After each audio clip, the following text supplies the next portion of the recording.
دوستو ہمارے چینل پاک ویوز ٹی وی کو سبسکرائب فرمائیں، شیئر فرمائیں اور لائک فرمائیں، شکریہ۔ بسم اللہ الرحمن الرحیم، الحمدللہ رب العالمین والصلاة والسلام علی رسول الکریم، اما بعد۔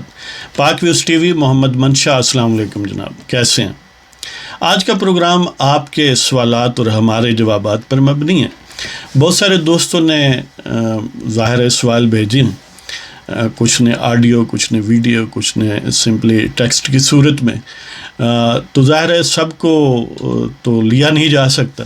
ہم نے کوشش کی ہے کہ سملر سوالوں میں سے ایک ہی لیں، تو اسی طرح کچھ نمائندہ انتخاب جو ہے وہ آپ کی خدمت میں پیش کرنے کی کوشش کریں گے۔ لیکن جن دوستوں نے بھی یہ مہربانی کی ہے، سوالات پوچھے ہیں، کسی حوالے سے بھی ہم سے بات چیت کی ہے، ہم ان سب کے تہ دل سے شکر گزار ہیں۔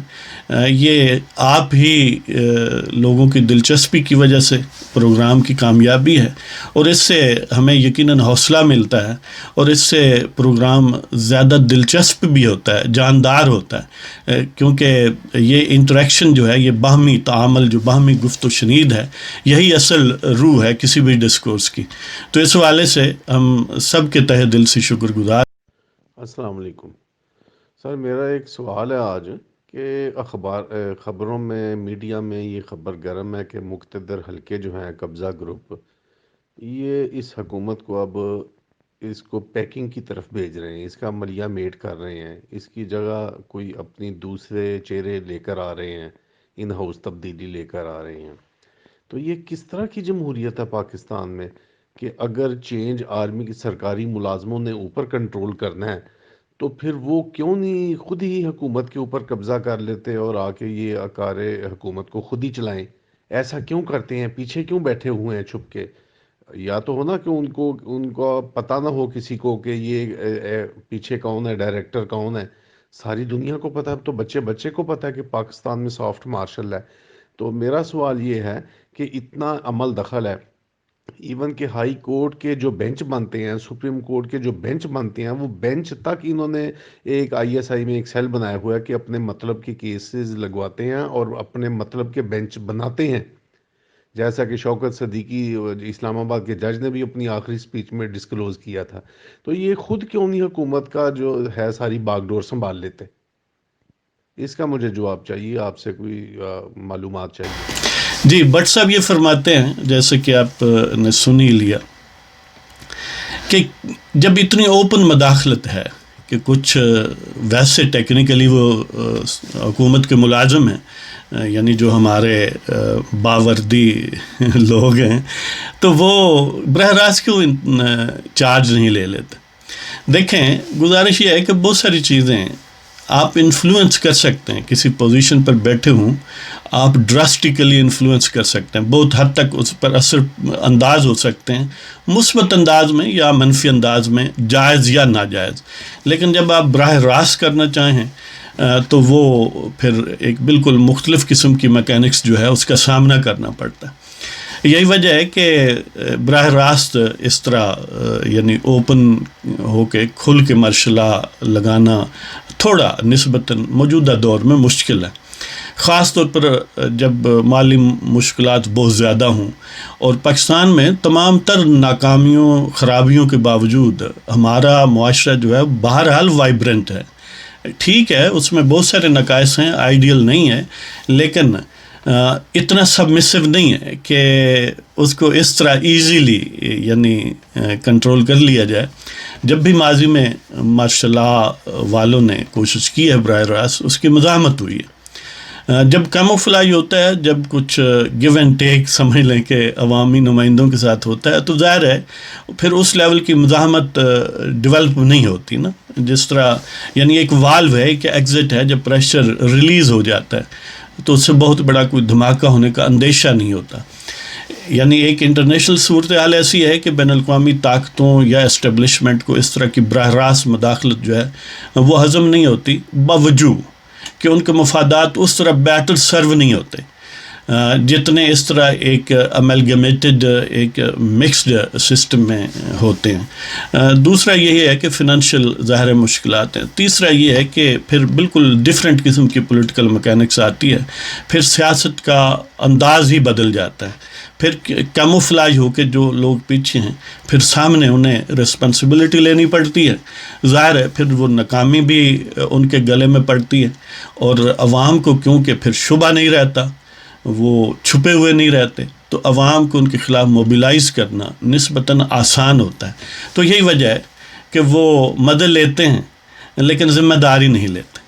یہ کیا زیادہ پرکشش نہیں ہے کہ جو ناکامی ہو وہ کسی کی ہو، اگر کامیابی ہو تو اپنی ہو. جو ثمر ہے وہ آپ اس کو انجوائے کریں، ناکامی کی صورت میں وہ جو ہے کسی کے ذمہ لگا دیں. تو یہ وجوہات ہیں. السلام علیکم، میں راشد الیاس بات کر رہا ہوں. میرا یہ سوال ہے کہ آج کل آئی ایس پی آر کا ایک ڈرامہ عہد وفا جو ہے بہت پاپولر ہوا ہے، اور میں خود بھی بڑے شوق سے اس کو دیکھتا ہوں. لیکن اس میں نے چند چیزیں نوٹ کی. ایک چیز تو یہ نوٹ کی کہ اس میں جو فوجی افسر ہے وہ سب سے زیادہ لائق بھی ہے، سب سے زیادہ قابل بھی ہے، سب سے زیادہ اچھا بھی ہے، اور سب سے زیادہ ایماندار بھی ہے. دوسرے نمبر پہ بیوروکریٹ ہے، تیسرے نمبر پہ صحافی ہے، اور چوتھے نمبر پہ سیاستدان ہے. سیاستدان کو انہوں نے ان پڑھ اور نکھٹو اور کام چور اور احسان فرموش اور ملک کا نقصان کرنے والا بنا دیا. اور اسی طرح صحافی کو بھی انڈر گریجویٹ کر کے یا سمپل گریجویٹ کر کے اس کو بھی بس ایک طرف رکھ دیا، اور فوجی افسر کو بہت ٹاپ کرنے والا بنا دیا، اور جو بیوروکریٹ ہے وہ بھی بہت قابل بنا دیا. چلو بیوروکریٹ تو کسی حد تک ماننے کی بات ہے، وہ لوگ قابل ہی ہوتے ہیں. اور جو فوجی افسر ہے جس طرح مثلا موجودہ چیف آف آرمی اسٹاف ہیں، میرے خیال میں ان کی بھی جو اوریجنل ایجوکیشن ہوگی وہ ایف اے ہوگی. جبکہ اس کے مقابلے میں اگر سیاستدانوں کو دیکھا جائے، چاہے وہ پی ٹی آئی میں ہے، چاہے وہ پیپلز پارٹی میں ہے، چاہے وہ پی ایم ایل این میں ہے یا اور کسی جماعت میں ہے، ان کے پاس بہت بڑی بڑی ڈگریز اور بہت بڑے پڑھے لکھے لوگ ہیں. اور ایک بہت بڑی کھیپ ہے ایون کہ جو سابق وزیر خزانہ اسحاق ڈار تھے وہ چارٹرڈ اکاؤنٹنٹ تھے، سی اے کیا ہوا تھا انہوں نے. ان کی ایجوکیشن کے برابر میرے خیال میں پاکستان کی پوری تاریخ میں اگر اٹھا کے دیکھ لیا جائے تو کوئی جنرل اتنا بڑا ایجوکیٹڈ نہیں ہوا ہوگا. تو یہ کیوں کیا جا رہا ہے، اور یہ کیا قوم کو میسج دیا جا رہا ہے کہ ہمارے سیاست جان ہیں وہ کسی کام کے نہیں، اور جو کچھ بھی ہے ہمارے جناب فوجی سربراہان ہیں وہی سب ٹھیک ہیں. تو ان چیزوں کو ختم ہونا چاہیے، ان چیزوں پہ ڈیبیٹ ہونی چاہیے، اور ان چیزوں کو جو ہے نا عام لوگوں تک پہنچانا چاہیے کہ جو بھی ہو رہا ہے غلط ہو رہا ہے. تو پلیز اس میں ہماری آپ رہنمائی کریں اور میرے سوال کا جواب دیں. آپ کا شکریہ. السلام علیکم. جی، یہ جو موازنہ ہے نا سیاستدانوں کا صحافیوں سے اور ان سب کا فوج سے یا ان کا کسی بیوروکریسی سے، یہ ایک تو ویسے ہی احمقانہ موازنہ ہے. اس لیے کہ جنرلز کے ساتھ موازنہ ممکن ہے، سیاستدان کا سیاستدان کے ساتھ، صحافی کا صحافی کے ساتھ، بیوروکریٹ کا بیوروکریٹ کے ساتھ. یعنی جب آپ میں قدر مشترک ہوگی تو وہاں موازنہ ہوگا نا. اگر آپ لازمی زبردستی کرنا چاہیں تو بات یہ ہے کہ عام طور پر اگر آپ معاشرے میں دیکھیں، جو عام لے مین ہے، جب اس کا بچہ تھوڑا پرفارم بیٹر کرتا ہے تو ظاہر ہے وہ اپنی عقل فہم اور اپنے انوائرمنٹ کی ٹمپٹیشن کے مطابق اس کو بھیجتا ہے کسی بھی ڈسپلن میں. کبھی وہ اس کا پریفرنس بیوروکریسی ہوتی ہے، کبھی بزنس ہوتا ہے، کبھی وکالت ہوتی ہے بالفرض، کبھی ملٹری میں جانا ہوتا ہے. تو یہ یعنی کہیں بھی اچھے اور کہیں بھی برے، کہیں بھی لائق فائق اور کہیں بھی نالائق ہو سکتے ہیں. لیکن مجموعی طور پر اگر آپ لازمی دیکھنا ہی چاہیں تو بہرحال سیاستدان زیادہ تر جو بھی لائم لائٹ میں آئے ہیں ان میں ایک دو چھوڑ کے، یعنی بہت تھوڑے چھوڑ کے، باقی سارے اعلیٰ تعلیم یافتہ تھے جس کو تعلیم کہا جا سکتا ہے. باقی کوئی کام سیکھ لینا کہ کیسے پریڈ کرنی ہے یا یہ وہ، اور پھر یہ ہے کہ ثمر سے شجر پہچانا جاتا ہے. سیاستدانوں نے یہ ملک بنایا ہے، چلایا ہے. افواج جنہوں نے ہتھیار ڈالے تھے ان کو واپس لے کے آئے ہیں اور جد و جہد کی ہے. تمام تر خامیوں، خرابیوں اور ان کی کوتاہیوں کے باوجود سیاست انہی کا حق ہے. سیاست دان گویا ملک کا نمائندہ ہے، ملک کا مائی باپ ہے. جو اہلکار ہیں انہوں نے تو قسم اٹھائی ہوئی ہے کہ ہم آئین کی پاسداری کریں گے، آئین سے وفا کریں گے، لیکن آپ نے دیکھا کہ جب بھی انہیں ایک موقع ملتا ہے وہ آئین توڑتے ہیں، غداری کرتے ہیں، لیکن الزام دوسروں پر لگاتے ہیں. تو اس وجہ سے اگر آپ سمر بھی دیکھیں تو وہ سیاستدانوں ہی کا سمر بیٹر ہے دوسروں سے. اس طرح صحافیوں میں بھی بڑے بڑے نام ہیں. اب اتنا ٹائم نہیں ہے کہ اس کے اوپر بہت زیادہ بات کی جائے. اس طرح بیوروکریسی میں بھی اچھے بھی ہیں، برے بھی ہیں. تو یہ بہرحال ایک ٹول ہے لوگوں کو شاہ دولہ ولی کا چوہا بنانے کے لیے، برین واش کرنے کے لیے، اور طاقتور حلقے اس قسم کے ہتھ کنڈے استعمال کرتے ہیں. مختلف نظاموں میں اس کی ڈیفرنٹ لیول کی پرفیکشن رہی ہے. مثلا کمیونسٹ نظام میں بھی آپ دیکھ لیں ڈیفرنٹ ٹائپ کا پروپیگنڈا ہوتا تھا، آئیڈیلائز کرتے تھے. آج بھی نارتھ کوریا میں آپ دیکھ لیں وہ کم و بیش خدا کا اوتار انہوں نے بنا دیا ہے حکمرانوں کو. اس طرح ہمارے ہاں بھی ظاہر ہے طاقتور حلقے جو ہیں وہ پروپیگنڈے کا ترازو جو ہے وہ اپنے حق میں رکھتے ہیں. تو اس وجہ سے یہ عہد وفا ٹائپ کی آپ کو ڈرامے وغیرہ نظر آتے ہیں. سر جی دوسری بات یہ ہے کہ اگر نیب کے تمام الزامات اگر جھوٹے ہو تو پھر ان کے خلاف کوئی کام نہیں کر سکتا. مثال کے طور پر جو وزیر اعظم ہو، وزیر اعلیٰ ہو، ان کے خلاف جھوٹی دعوے ہیں تو ان کے خلاف کوئی ریفرنس دائر نہیں کر سکتا یا کوئی ان کے مقابلہ نہیں کر سکتا. سلمان صاحب کا جو موقف ہے، یہ سوال ہے کہ نیب اگر اس طرح کی زیادتی کرتا ہے کہ بغیر کسی ٹنجیبل ایویڈنس، بغیر کسی ایسی ایویڈنس جس کو عدالت ایکسیپٹ کرے، لوگوں کو خوار کرتا ہے، لوگوں کو گرفتار کرتا ہے، ان کی تذلیل کرتا ہے، ان کے خلاف پروپیگنڈا، ان کو بدنام کرتا ہے، ان کو کال کوٹھڑی میں رکھتا ہے، تو ان کے خلاف کیوں ایکشن نہیں ہوتا؟ دیکھیں، ان کے خلاف ایکشن اس صورت میں ہو سکتا ہے جب طاقتور حلقے ان کے مخالف ہوں. یعنی پاکستان میں آپ کو پتہ ہے کہ باوردی لوگ طاقت کا الٹیمیٹ سر چشمہ ہیں. تو جب تک نیب کوئی ایسا کام نہ کرے جو انہیں ناپسند ہو تو ظاہر نیب محفوظ ہے جی. لیکن جو ہی آپ نے کبھی نہیں دیکھا ہوگا نا، آخر سب سے زیادہ بجٹ لینے والے لوگ جو ہیں ان میں بھی کوئی کرپٹ تو ہوگا ہیں جی. تو ان میں سے کبھی اگر کسی کو پکڑا نیب نے تو پھر ظاہر ہے ان کے خلاف بھی ایکشن ہوگا. باقی تو ویسے اگر ٹیکنیکلی دیکھیں تو جس طرح کسی بھی ہائی کورٹ یا سپریم کورٹ کے جج کے خلاف ہو سکتا ہے ریفرنس، اسی طرح نیب کے چیئرمین کے خلاف ہو سکتا ہے. لیکن جب وہ طاقتور حلقوں کے اتحادی بن جائیں، ان کے ٹول بن جائیں، جو اصل اسپرٹ ہے قانون کی اس کے مطابق عمل نہ کریں، جب تک اتحادی رہیں گے، ان کے ٹولز رہیں گے، ان کے خادم اور ان کے پالشے رہیں گے، اس وقت تک بے شک وہ سر سے پاؤں تک چومیں یا نہ چومیں ان کو کوئی نہیں پوچھ سکتا.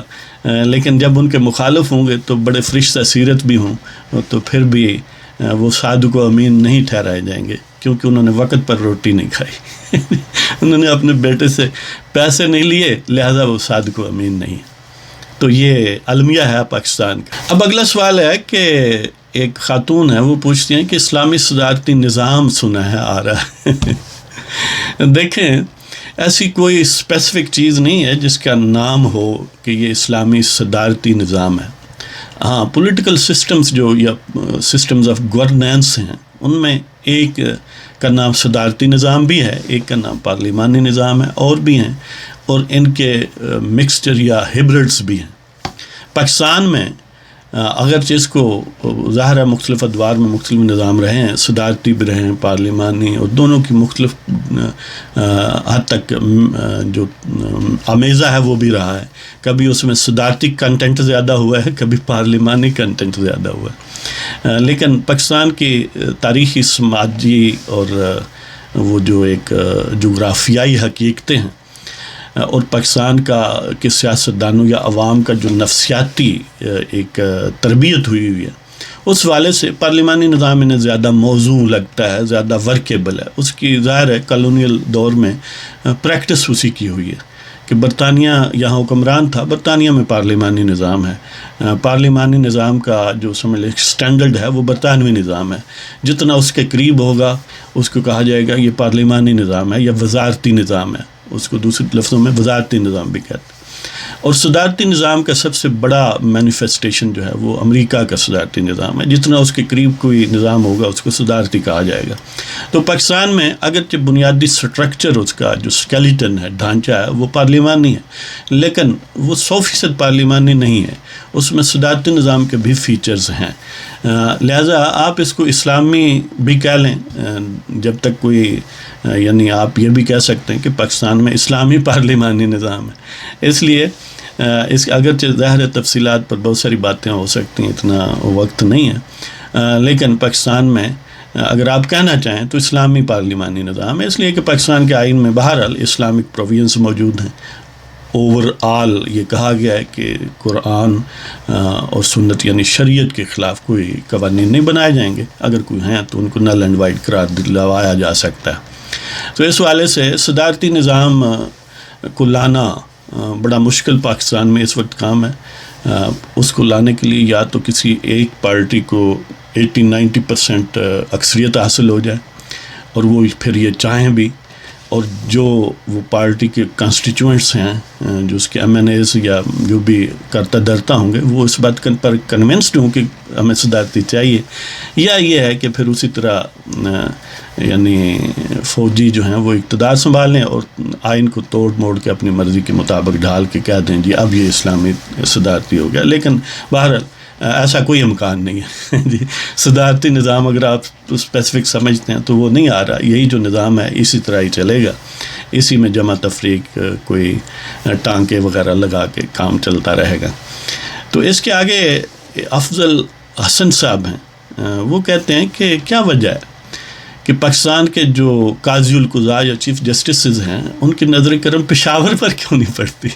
وہ دیکھیں یعنی ان کا روح سخن یہ ہے کہ موجودہ چیف جسٹس کراچی میں برجمان ہیں اور وہاں پر ظاہر ہے کراچی رجسٹری کو عزت اور رونق بخشتے ہیں، وہاں پر مسائل جو ہیں ان کو ٹیک اپ کر رہے ہیں، مختلف نوٹسز سو موٹو نوٹسز یا مختلف کیسوں کی سماعت وہاں پر رکھتے ہیں۔ اس طرح جب ثاقب نثار صاحب تھے، اب انہیں یقین کریں صاحب کہنے میں بھی مجھے تھوڑا تذبذب سا ہوتا ہے، شرم سی آتی، باہر بدقسمتی سے وہ بھی اس ملک کے چیف جسٹس سے، تو وہ نظر کرم زیادہ لاہور پر رکھتے تھے۔ دیکھیں اس کی کئی وجوہات ہیں، ایک تو ہیں کچھ سیاسی وجوہات۔ سیاسی وجوہات یہ ہیں کہ مثلا ثاقب نثار کی صورت میں اس وقت کے جو دیوتا یا موجودہ بھی دیوتا وہی تھے، تو ان کے ساتھ جو ان کی انڈرسٹینڈنگ تھی وہ یہ تھی کہ میاں برادران کو تنگ کرنا ہے، تو اس کے لیے بہترین فوکس یہ تھا کہ لاہور پر زیادہ نظر کرم رکھی جائے۔ موجودہ جسٹس صاحب جو ہیں انہوں نے بھی انہیں جو سارے سیٹ اپ میں ویکر لنک نظر آتا ہے وہ شاید اپنا ہوم ٹاؤن یا ہوم پروونس نظر آتا ہے، تو وہ نظر کرم اس طرف رکھتے ہیں۔ کیونکہ پشاور کا چیف جسٹس ان میں نہیں ہے تو ظاہر ہے پشاور کی طرف ان کا اتنا جی نہیں چاہتا کہ بہانے سے وہاں پہنچ جائیں، اور اس کے علاوہ جو بھی شمع محفل بننے کی خواہش رکھتا ہے تو جہاں پر بڑی شمع ہوگی، بڑی محفل ہوگی، وہاں پر جائے گا۔ لاہور اور کراچی بڑی محفلیں ہیں، بڑے شہر ہیں، پشاور کے مقابلے میں بہت بڑے ہیں، وہاں پر زیادہ لائم لائٹ ملتی ہے، زیادہ چکا چوند ہے، زیادہ تھرتھلی پڑتی ہے، سینسیشنلزم ہے، اس وجہ سے یہ نفسیاتی بھی چیزیں ہیں۔ اور پھر کچھ ہیں کہ جس علاقے سے بندہ ہوتا ہے نا فطرتاً وہ چاہتا ہے کہ اس کی شان و شوکت وہاں ڈسپلے ہو۔ ثاقب نثار لاہور سے تھے، گلزار صاحب جو ہیں وہ سندھ سے ہیں، تو اسی طرح یہ ہوتا ہے۔ تو افتخار چودھری صاحب اگرچہ بلوچستان سے تھے لیکن بلوچستان بہت دور ہے لیکن پھر بھی وہ جاتے رہتے تھے، اور پھر ظاہر ہے وہاں پر کیسز تھوڑے ہیں۔ وہی بات کہ شمع محفل بننا ہو تو بڑی محفل کی بڑی شمع بننے میں مزہ زیادہ آتا ہے، یہ وجہ ہے کہ پشاور نہیں جاتے۔ پھر پشاور سے شاید خوف بھی آتا ہوگا کہیں یہ نہ ہو جائے، کہیں وہ نہ ہو جائے، ہمارے بھائی جو ہیں وہاں پر ہو سکتا ہے نا غصے میں آ جائیں تو یہ وجوہات۔ اس کے ساتھ ہی جناب آپ سب لوگوں کا شکریہ۔ تو اب آپ سے یہ درخواست کہ اگر پروگرام پسند آئیں تو کائنڈلی سبسکرائب فرمائیں، شیئر کریں اور لائک کریں اور کمنٹ کریں، اور آپ سوال پوچھیں، ہمیں بڑی خوشی ہوتی ہے آپ سے بات کر کے۔ تو اس کے ساتھ ہی اب اجازت، خدا حافظ۔